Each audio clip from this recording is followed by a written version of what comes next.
Okay, I want to take a few minutes. I want to talk about this special topic called the dialog box. So we can make our program a little more interesting. We don't have to do this, but I think it's going to make things a little easier. So when you were using the console, we're going to type things in, but it's just not, it's like an old-fashioned way of doing things. We're going to get to the GUI later on. But another thing that we have is called J option. J option is going to pop up a window, and then we can do some stuff with that. And that's a special topic 4.5. So we have a different option in J option pane that is coming from the string library. So we can, for example, do show input dialog. This is going to have a window like this. So it's going to bring an input. And of course, we can expand that. We're going to learn how to do that later. But right now, we're talking about just getting one input. So if I do it like this, it's going to show a window like this. And then the user can put something in there and say, OK. And then this one is going to return me a string.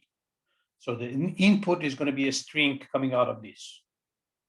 Now, of course, sometimes you don't want the string. You want to change it to numbers, integer or double. So you can take the string and you can use some methods that's available, parse int and parse double, to change it to a decimal point or an integer after you read it.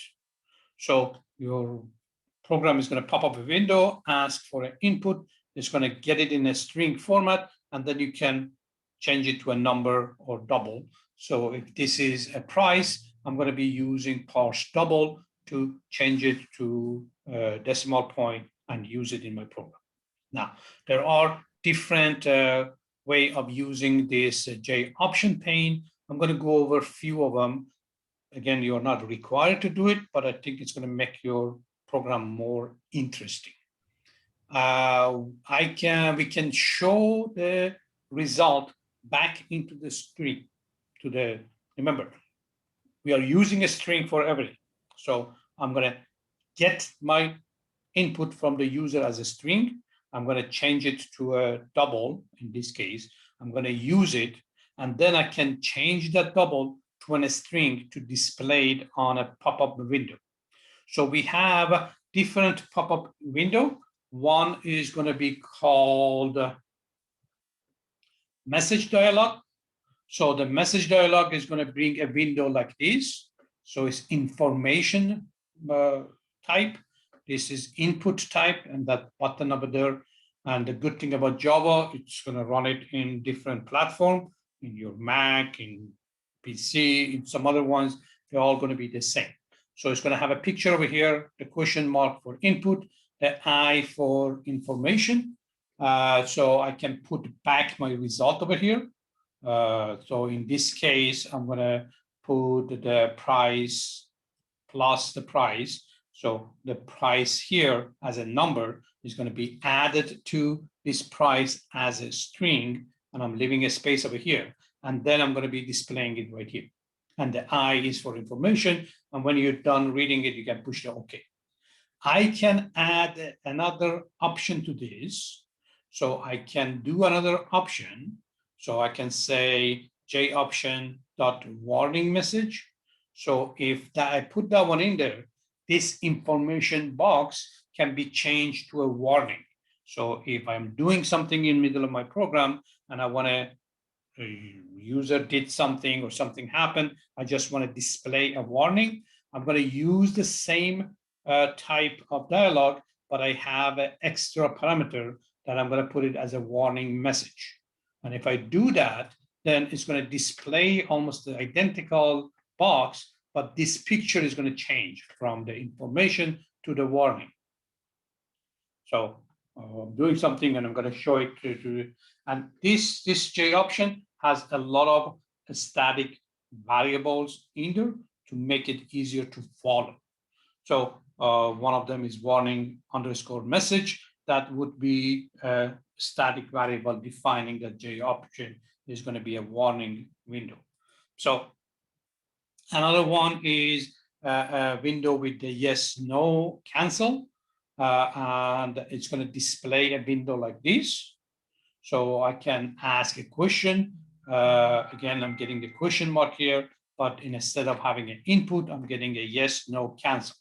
So this is going to return yes, no, cancel to me. I can put it in the switch and I can check it to see if J option dot yes option, no option, cancel option, then I can do something about it. So these are some of them. I'm not, again, telling you to use all of them, but they're available. We can look it up. We can talk about it. We can ask it if you want to use it. And that's some of them that's available to make your program more interesting. So in this case, that's the option pane demo. That's a special topic, supposedly. So we are going to be using our swing J option pane. And then we're going to display the dialog box. We're going to read something from the user as a string. We're going to take this string, we're going to change it to a double. We have the tax rate 8.5 is a final double over here. It's not a static or anything like that. I'm just using the main, for example, here. So we're going to be using that one. So we're going to add the tax. So we have the tax rate divided by 100. We're going to add it to 1 times the price. That's going to give me the price. So I'm getting the price. I'm adding tax to it. And then I'm going to put this price back into a window. So to do that, I'm going to add the price to a string. And then I'm going to create a new string. And I'm going to put it in the show message dialog box. So it's going to pop up a message. And then it's going to have the result. And then the user has to say, OK, to terminate it, to move on. So basically, when testing, instead of interacting with the command line, we're going to be interacting with those windows, right? Yeah. Okay. And you can mix it up. I mean, you can have, you're running it, and then it's better to pop up a window and give a warning to the user than you have something in the command line. We will go over the GUI and how to create the GUI and all those things, but I think this is going to make it a little more interesting for now to do it this way. Okay. So we can talk more if you are interested. So this case, we're going to have an input box like this, and then we're going to have a message box that's going to replace this. We talked about the character. So if I read a name and I read another name, I can get the substring of 01 and add it to the second substring 01. That's the way I extract the character, or we can say char add if we want to. But because this is using the string, we are just using those things to build the string. Again, practice string. Java uses string a lot. And then we can print the initials. So we're getting one character of this, one character of the other one, add them together, and this is what we're going to get.